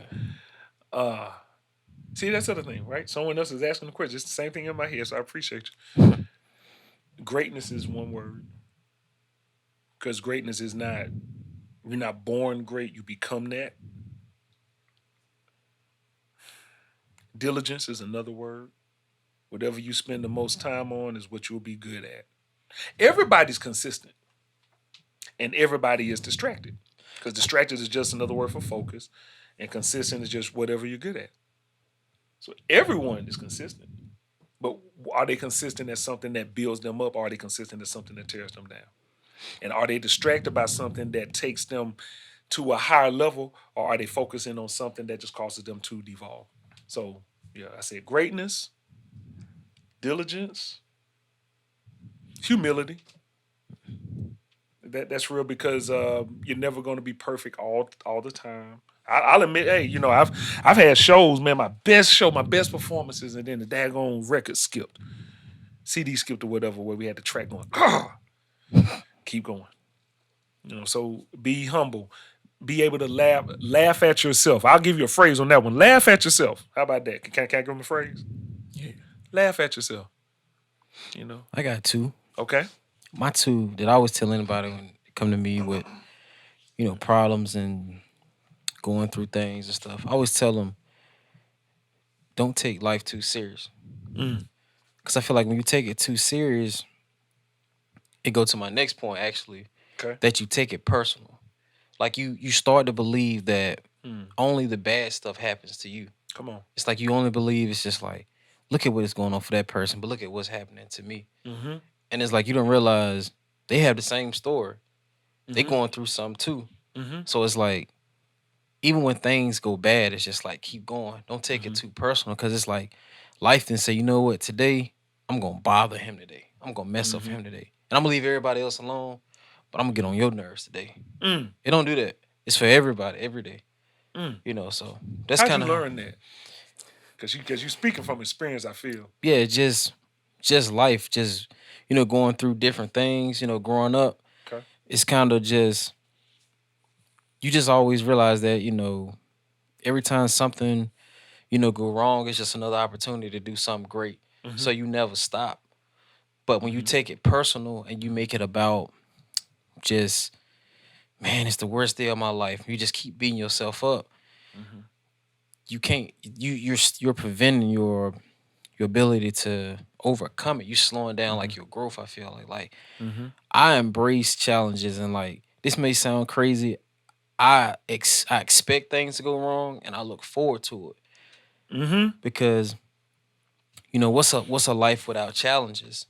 If it's just completely easy, Right. And you don't learn anything, you don't appreciate anything if it's just laid out for you. But when you go through things, you begin to develop that appreciation. You develop that that moxie, that ability to kind of to keep going. And things like that. So I always tell people, don't take life too seriously. Yep. And don't take it personal, because it's not just you. We all in this together. And just because this person ain't tell you today that they going through something, it don't mean that they ain't. They might be hurting a little bit more than you, so they can't speak on it, but you have the strength to speak on yours. Yes. But they just didn't speak on theirs because they don't have it. So there's no need for you to go and put that on somebody else and whatever. Just keep going. May I adapt that, sir? I'll say where I got it from. I'm gonna give credit where credit is due. Yeah, no, that's. I'll tell you this. The reason I wanted to ask you how'd you learn that is because it's gotten easier for me to do what you said over time. Okay, I think maybe 15, 20 years ago, I would have been doing exactly the opposite of what you said. Excuse me for pointing. I would have been doing like the self-compare. Well, I don't think self-comparison is bad in the sense of we're all, like, based on what you just said. You see, we're all going through something. Self-comparison is bad when I'm like, he better than me. But I'm with you. I've had to learn that like, I don't even qualify things as good or bad much these days. It's just life. This is all it is. I mean, you're going to have a good day today, a bad day tomorrow, but at the end of the day, it's going to balance out. So it can't be defined. It's just life. It's like greatness can't necessarily, to me, be defined. Because I use sports. I'm big into sports. Right. Michael Jordan is the greatest, right? But Yes. Yep, or LeBron, whoever you I'm choose, stick with MJ, brother, but I'm with you. I'm with you, though. All right. So, like, he's great. He's at greatest. Yes, sir. But somebody from a small town, hoop star, to those kids, that guy might be the greatest. So it's not necessarily defined by like level. It's just, I just think greatness is just defined by just not confining your, being confined and not being defined. It's kind of just, just evolving. Just continuing to, stay at it, keep going.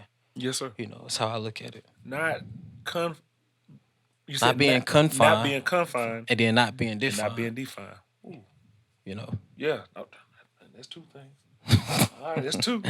All right. No, this is good. This is, I don't, your age doesn't matter, because wisdom don't have an age, just like love don't have a color or a size. But see, that's what I mean when I say be humble, right? I'm your guest, and I'm learning from the host. You see what I'm saying? I'm learning from you. You know, when we did the last podcast, I took so much from Dre. You know, you gotta. I mean, I'm saying like wisdom, knowledge. You know, and I hunger for it. See what I'm saying? I want to learn more. So, you know what? That's enough. Stay hungry to learn. If anything, that's a phrase I would give people. Stay hungry to learn. Because if you're not learning anything, I don't know why you living. And I love about what you said about when things go up, like one day is good, one day is it's bad, or one day is tough, another day is easy. I heard I forgot her name, but it was a woman who said this to me. It's at least 5 years ago, and hopefully she sees this. It's someone that I know that I've worked with.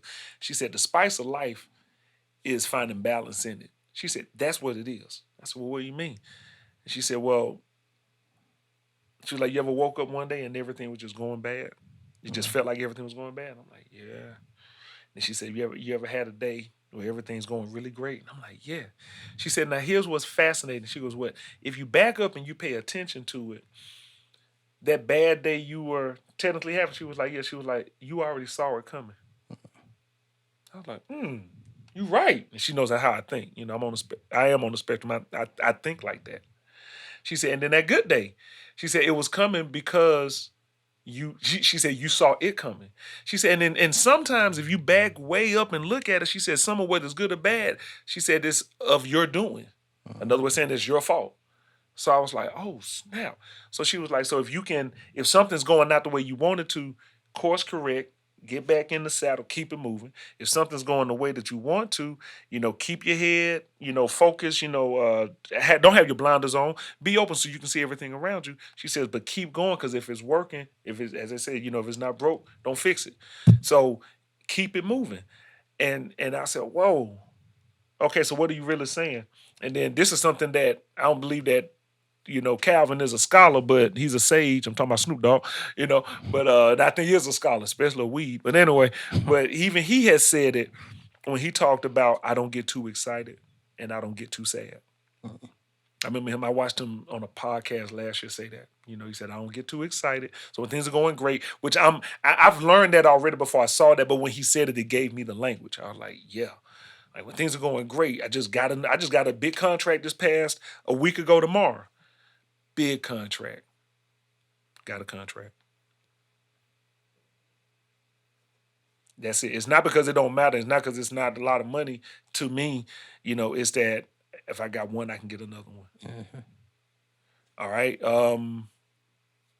Here's what makes me excited. My dad just got off all of his diabetes medicine.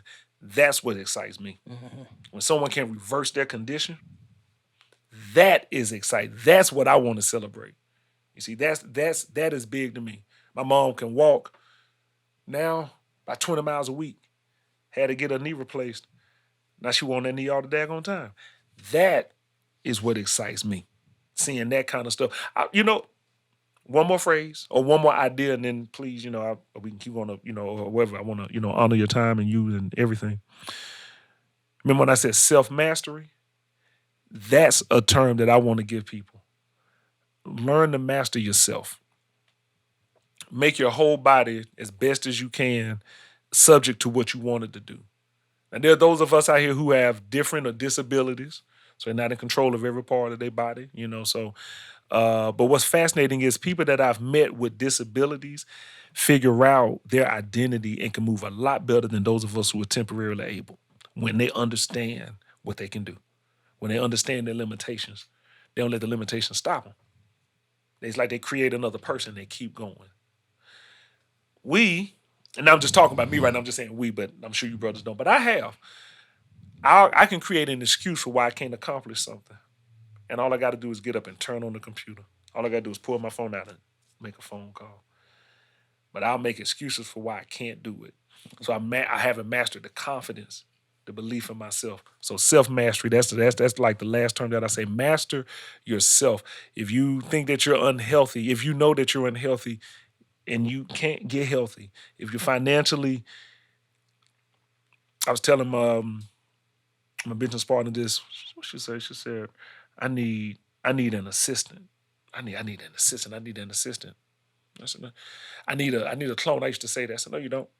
You need to prioritize better. Uh-huh. If you prioritize better and you manage your time better, you won't be exhausted every time it's time to do something because you put your energy where it needs to be. When you need an assistant is when somebody wants to be your assistant because they see what you're doing and they say, let me help you do it better. That's when you need an assistant. If you're mediocre and you're not meeting the standard that you so-called set for yourself, you don't need an assistant. You need a wake-up call. That's what you need. So that's just that's my opinion, but that's how I've lived my life. Like you said, if you're doing too much, you're not organized. You see, so to me, like that's all that is. It's just a sign of being disorganized because you're not mastering yourself. So please, everybody, master yourself. You do that, you'll master your money. You master your money, you'll master your jobs. You master your job, you'll master it all because then you can create. When you need to create, you manifest it. I need $2,000. I got an invoice I need to send out. Or I got this idea and I can put it out there and bring it back to me. So yeah. Or reverse engineer it. I have 2,000. What do I do to get it? Or, hey, I can get 2,000 doing this. What steps am I going to take to get to what I need to obtain? Yeah. Start with see, I told y'all. Start with the end in mind. What you just did, that just made me think about, like you said, reverse engineering. I like to start with the end in mind. What do I want? How do I want this? Like, say if we had a conflict, hope it don't happen, But that's usually when innovation happens, actually, and growth, when there's a conflict. People who create, that's how they see anyway. You see the end result, and then you create your path. It's like a barber. When you sit down in his chair, you tell him what you want. Yeah. He visualizes it, and then he go to creating. See, like I said, if I had a conflict, how do I want this to end? I want the friendship to be strong. All right. That's what I want to be. Then I'm willing to do what I got to do for it to be strong. If that means I shut up, if that means I apologize, if that means the relationship maybe doesn't get fixed right now, but hopefully it will later. What's the end result? I want peace. I want this relationship to keep going. All right. That's how I move. Like what you said, want this money, but how do I want to get this money? How do I want to be mentally or physically when I'm getting it out? I know I'm just talking, man. I'm having a good time. So okay, let me just say this, and then I'll stop again. I went to my home church last week. We had a homecoming. Okay, homecoming. Everybody should have told you because everybody's welcome. And the Lord, they know how to feed you. Not healthy, but they know how to feed you. Anyway, I didn't eat that day, but anyway, it's all good. And this woman, last time she saw me, I was a little bit more, I was a bigger guy. I was a little bit big. I was probably like 20 pounds heavier. So she sees me and she goes, Thomas, you need a biscuit. You need a biscuit. I need a biscuit. You need to eat. I need to eat, basically. And I said, well, interesting you say that because I actually don't eat biscuits. And she was like, you can eat a biscuit and be healthy. And I said, I didn't say that, but I said, I don't eat biscuits and I want to live. That's literally what I said. I want to live.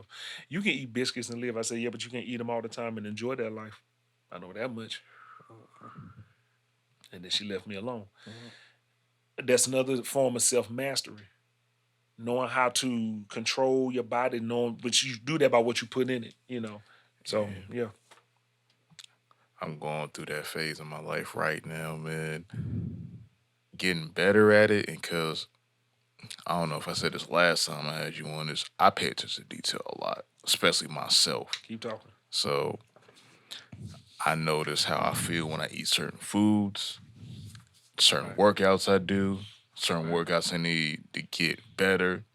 Because over the years I've worked out, but over time I developed the muscle imbalance. So now I'm in the process of fixing that. I had to look up a few workouts some weeks ago, and it is helping to correct it. Because it literally feels like one side of my body works hard and is gaining more muscle, and like the other side doesn't exist.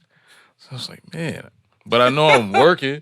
Yes. But it's just, it feels like it's not doing anything. So So now I'm doing a lot of unilateral exercises. What that means for people who don't know is working out just one specific muscle group or side of my body at a time instead of doing, say, if you're doing squats on both legs, single leg squats. One squat using one leg and the other.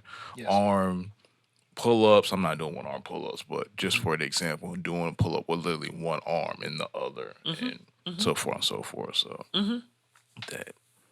But as far as my words to the people, I had a lot of words for the people. I bet you do. Shoot.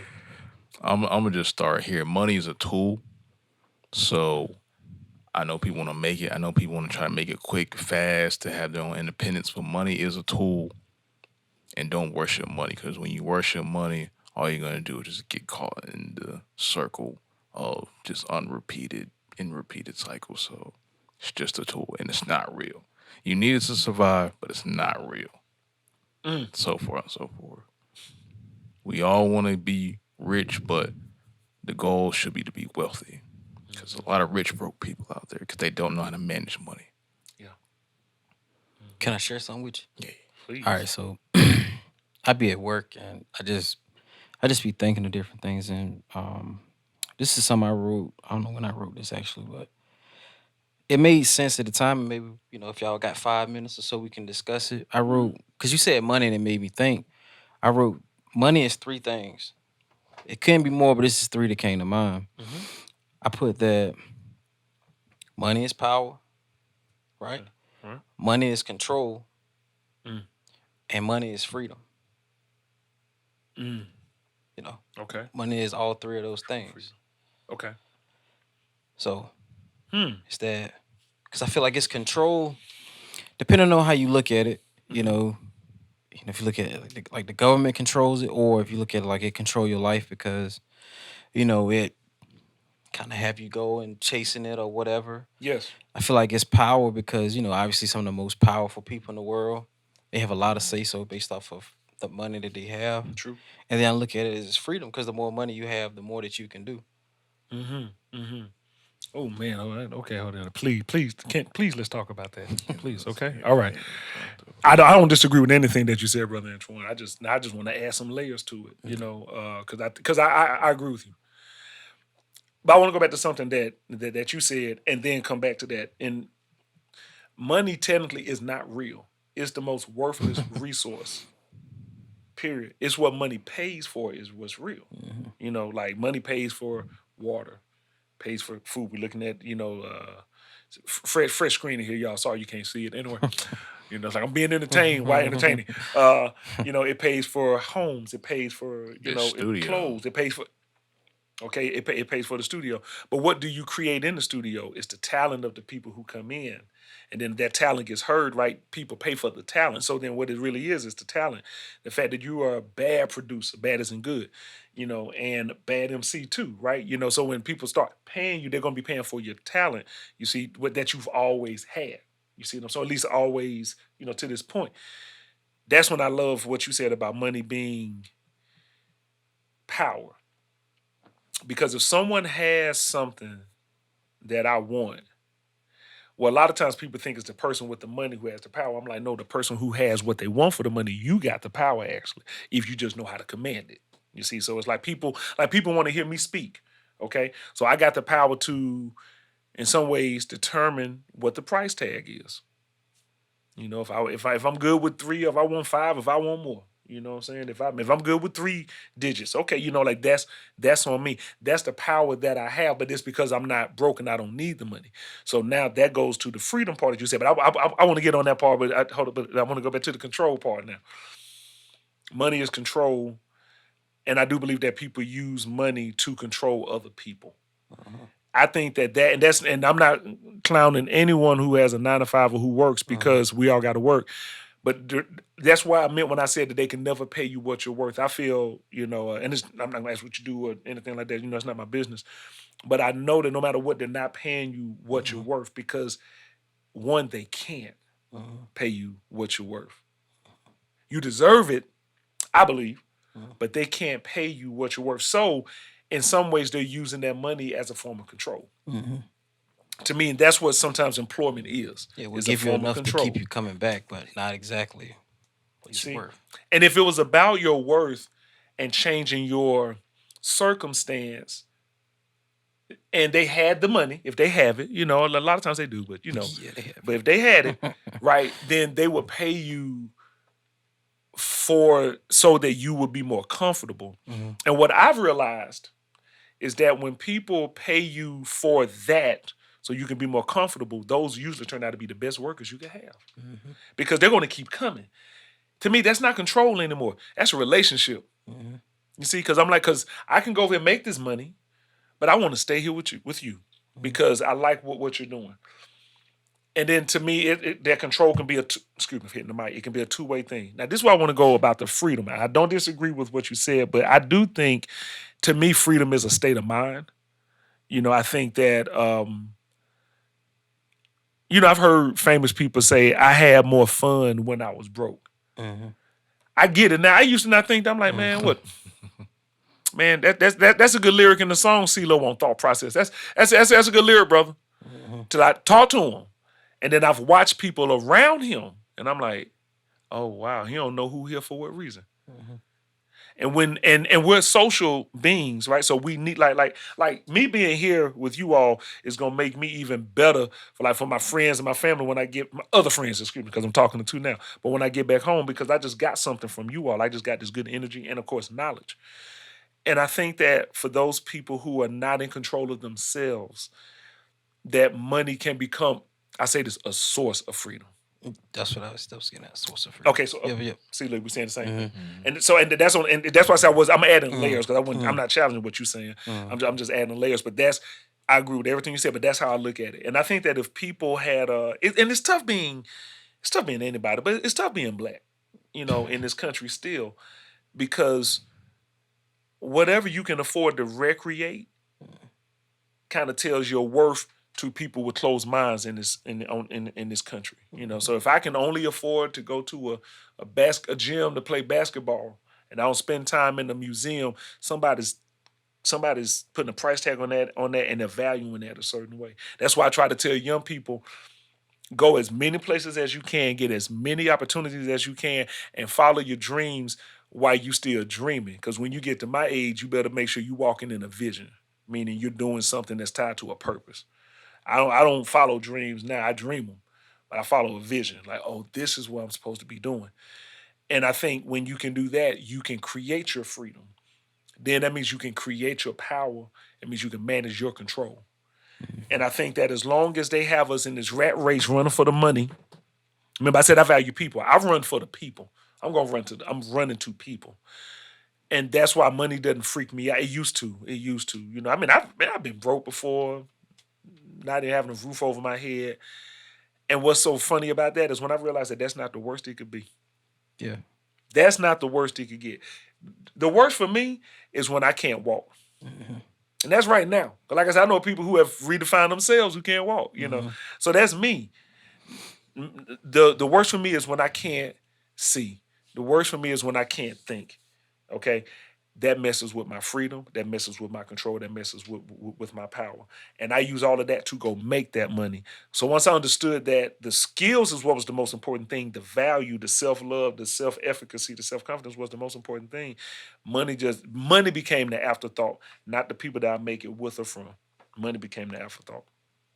But when you handle your business, you can get that money first. And that's what give me my paper now, before I do what I need to do, and then we get down to business. So, like I said, y'all, I'm learning. Hey.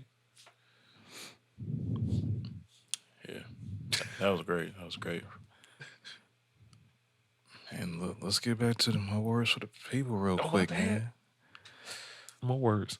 Your biggest enemy is the person you look at every day in the mirror. And that's your biggest supporter, too. I ask you about that.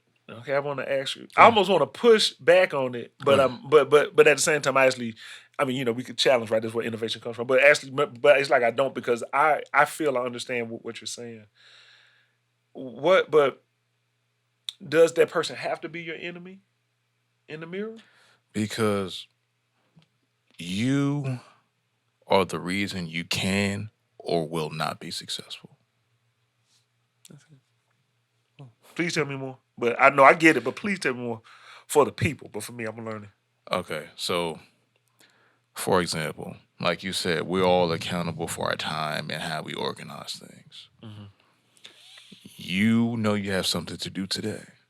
But if you want to watch a movie or you want to sleep or you decide to do one of those things and you know you're supposed to do something else, if that's what you do, that's what you do. And then you don't get that task done, that wasn't because of somebody else. That was because of you. If you did that task, if you achieved those numbers, if you put out that song, you promoted it and marketed it right, you did the research, that was because of you. If it didn't go well, if it didn't perform how it's supposed to, if you didn't get on the stage because you were too scared, or you didn't want to do it, that was because of you. So, yeah. Yes, sir. Thank you, sir. Thank you, sages. Thank you. Thank you for helping. And older brother. Because you're right. You're right. I haven't blamed anybody for my mess up in at least 25 years. Because I realized that it was all on me. It just is, and that's life. That's that. So when you come out of the womb, you belong to the world. You don't belong to your parents really. You belong to the world now. That umbilical cord is cut. You here.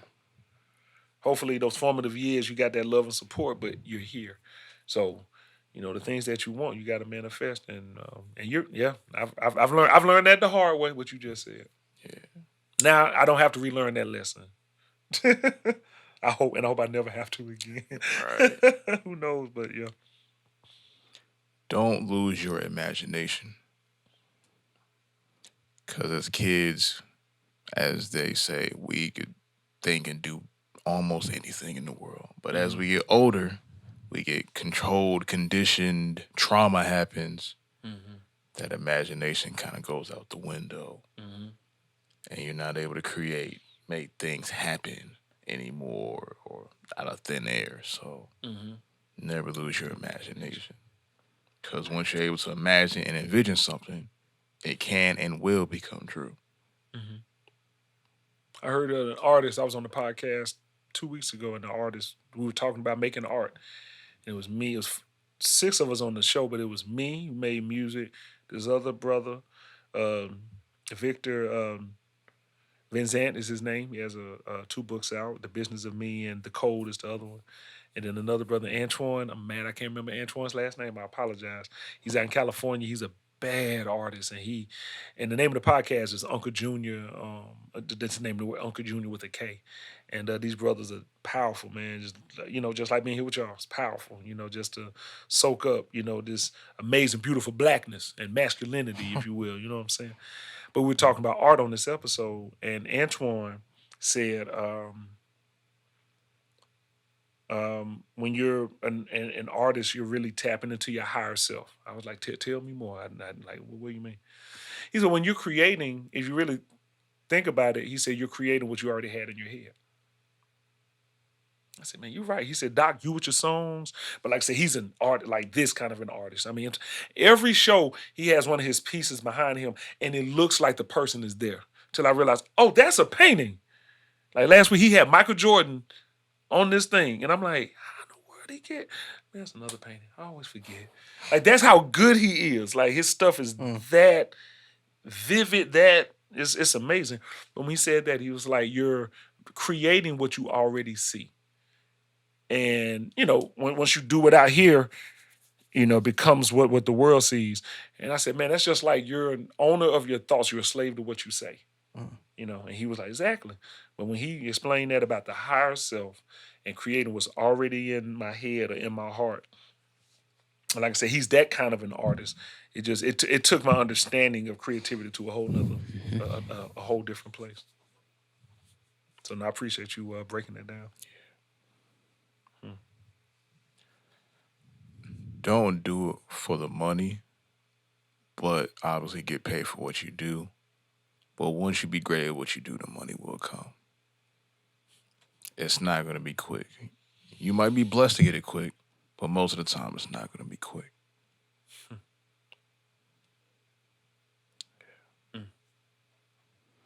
But if it's quick, no. No, yeah, if it happens to become quick, just manage it right so it can stay there. Because anybody can get it, but not anybody can keep it. I hope y'all listening. Hope y'all listening to this wisdom.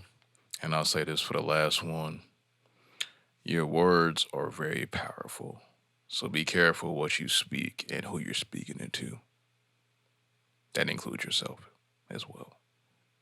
That is true. Because you can promote and predict and say and conjure your greatness or your downfall. So be careful of what you say and how you say it. And who you're saying it to. Because if you look in history, you can see. It's not the only thing, but people that have said and predicted their downfalls and greatness, it has happened both ways. That's true. Yeah. Wow. Any questions you would like to ask us? Well, yeah. How do you all know each other? That's the first thing I'd like to know. Because you weren't here the last time. Nah, well, I came here as a part of the intern program, Okay. and it just, how can I say, it kind of just happened. Mm-hmm. I was invited on the show, one day as a guest, and I think, what did I do? Maybe I did one show, and then, or was it just one show and then it's like been ever since, or did I skip, or how did it go? So, first time you came on, I think that was when we broke down that show into 3 segments, and we talked about it afterwards, just breaking it down. Because I was just going to keep that one show. We said, hey, we should kind of break this down in 3 segments because of what we talked about. I was like, oh, that was a good idea. And just over time, he just started coming on the show when, over time, I said, hey, I want to be a part of the show officially because he'll be on the show and have good points and good conversation. So I said, hey, I want to be on the show. It's like, all right, cool. And then since then, it's been rocking ever since. That's powerful. Okay. And so, where can that where are you from? I'm from big old city of Henderson, North Carolina. Hey, okay. Yeah. Yeah, All right. I'm from Henderson. Yeah, Nice. All right, man. 252. Yeah. Yeah. I love the state of North Carolina, man. I've only been here for 19 years. When I go to places like Henderson or Hendersonville, when those 2 different places, Halifax or Black Mountain, or Asheville, or Charlotte, where I just was. Of course, just Durham and Chapel Hill. I'm always just amazed at all the great stuff that's here in the state. I'm from Alabama originally. I love my home state, but I really love it here. The pace of this of being here, and the people, and just how all of the industries are really coming here now. Yeah, they are. In particular because of RTP, but period, it's like North Carolina just attracts that. So I appreciate you, sharing that.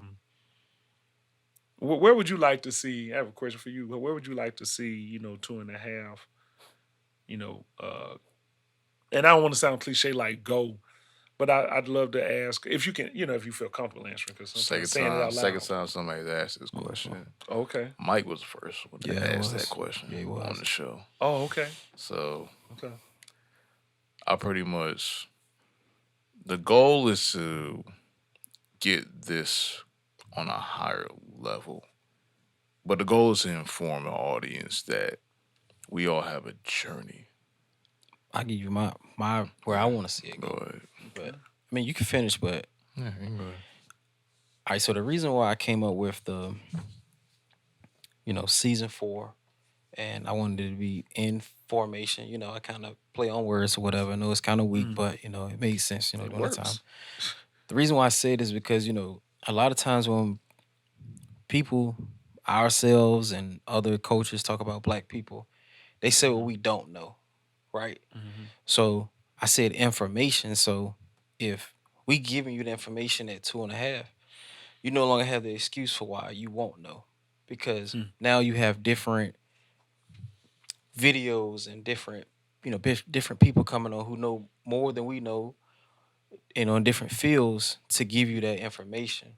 So it's like, you got somebody in fitness, you got somebody in finance, you got somebody in all these different areas. So it's like now you can reference 2.5. It's just like, I want to go, I want to buy a house. Now you got somebody where we did a show with somebody that was, in real estate. We did somebody, fitness. I want to, so you have references because this one of the knocks they always get. We don't know. So we're just doing our part to make sure we can say that, you can't say you didn't know or nobody ever told you or you didn't have the opportunity. So that's why I came up with the information as far as that. So it's like y'all are becoming a clearinghouse. If people need to learn something, get access to some information, you're making it easier for them to get to it.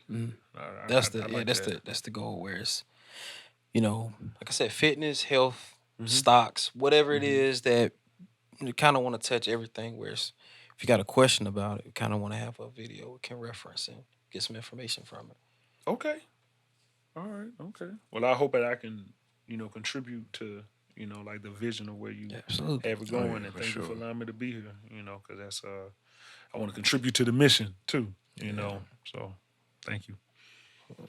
And as far as my side of where I envision this podcast going is when I first started podcasting, was the original podcast called DZN Podcast back in 2018. It was just the premise of that show was young people talking about conversations that young people wouldn't normally speak about. That was it. Around that time, I was around 21, 22. Okay. And my friends were around that same age or younger that I first did that show with. Then that transitioned to the beginning of the 2.5 LLCs podcast, Lucrative Life Conversations. That was a team effort in coming up with the name, and so it came up with the actual name. I put the meaning to it. It made sense. I was like, Yes, sir. cool. And then one of my other friends made the logo the same night. So now we had merchandise. Merchandise. Wait, there's a back of this. Hold on. Here's some of the front. Nice. Some of the front right here. Got brand logo right here. It's a tag. And here's the back. Podcast. I got my T-shirt sitting over there, y'all. Yeah, we have merch too, man. So come holler at us. That's fresh, man. Yeah. But obviously, this is another iteration of the growth. More of this, so y'all can wear information on y'all. Who doesn't want to look and be knowledgeable, right? Right. But all in all, the transition of this earlier was more of conversational based, but just around different topics and stuff that were going on during our week or our lives at the time. Because the original vision of the show was to document our journeys and talk to other people that were doing things in certain areas, such as, doctors or musicians or business owners and how they got to where they are. That's the premise of that. Okay. But the evolving of that is to kind of expand upon that and saying the house of information, lucrative information. There's a lot of podcasts that talk about things, pop culture or stuff that doesn't matter or has a certain niche or whatever they do. That's cool. But I would like to see this become one of the hubs for information as far as once you click this show, you can learn something every time you watch.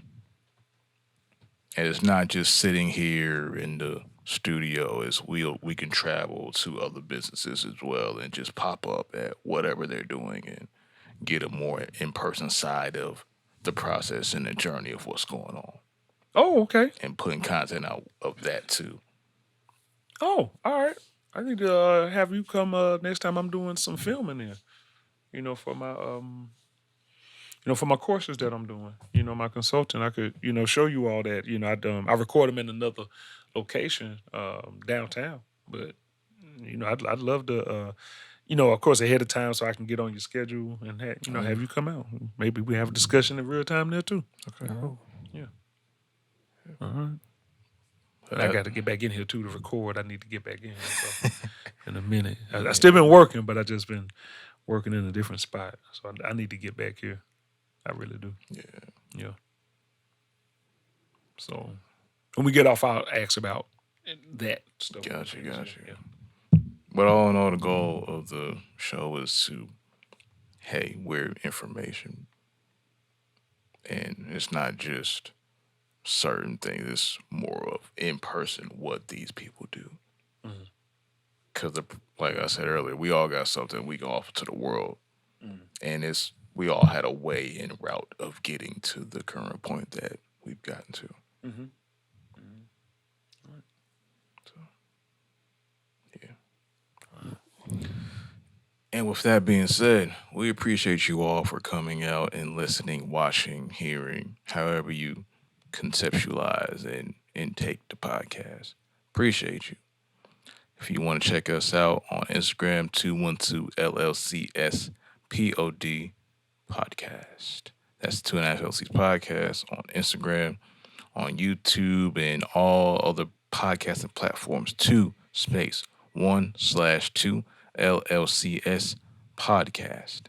All podcasting platforms. If you want to reach me, Dre, I'm on Instagram at RETROD.R.E. On all other platforms such as YouTube, Spotify, Apple Music, wherever. It is Retro Dre. R capital E lowercase T capital R-O lowercase space D lowercase dot R lowercase dot E capital. And Antwon, where can they reach you at? At Carterboy2521 Instagram. Where can they reach you at, Dr. Thomas Rashad Easley? Yes. Well, you can reach me on Instagram at Dr. Thomas Rashad Easley. That's particularly if you want to talk about like diversity, my book, lectures and stuff. Then you can find Easley Branch Music. Easley is EASLEY Branch Music, and that's for our artistry, our production. And then you can also get to our website, theeasleybranch.com and mindheartfordiversity.com. And we're on YouTube, so we have a YouTube channel for both. And then just for me, we have LinkedIn pages now. So we're, kind of really moving, and Facebook. So we're like, everywhere.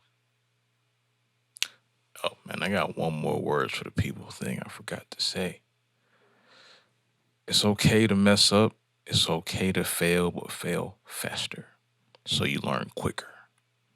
I got the fail faster thing from the Cheat Code podcast. So, Okay. Yeah. Okay. Fail faster. All right. Okay. So you learn quicker. That being said, we appreciate you all for watching and listening. This is the 2.5 LLCs podcast. We appreciate y'all, and we're out of here.